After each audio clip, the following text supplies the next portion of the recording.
மறைந்த முன்னாள் குடியரசுத் தலைவர் ஏபிஜே அப்துல் கலாமின் 10ஆம் ஆண்டு நினைவு நாள் இன்று அனுசரிக்கப்படுவதை முன்னிட்டு பேக்கரும்பில் உள்ள நினைவிடத்தில் ராமநாதபுரம் மாவட்ட ஆட்சியர் சிம்ரன்ஜீத் சிங் காலூர் மலர் வளையம் வைத்து அஞ்சலி செலுத்தி வருகிறார்.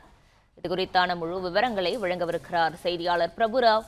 பிரபுராவ், வணக்கம். விவரங்களை பகிரலாம்.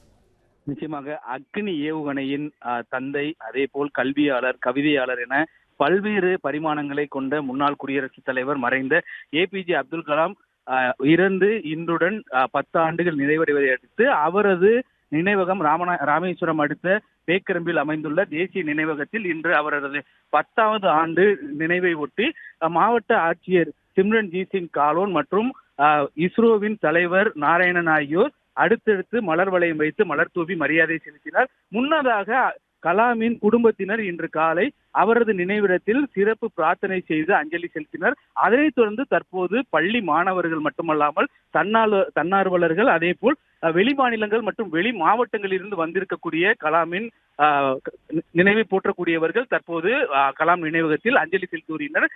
வழக்கத்தை விட இன்று ஞாயிற்றுக்கிழமை வார விடுமுறை என்பதால் அதிகமானோர் கூட்ட நெரிசலில் நீண்ட வரிசையில் நின்றவாறு கலாமின் நினைவிடத்தில் அஞ்சலி செலுத்தி வருகின்றனர்.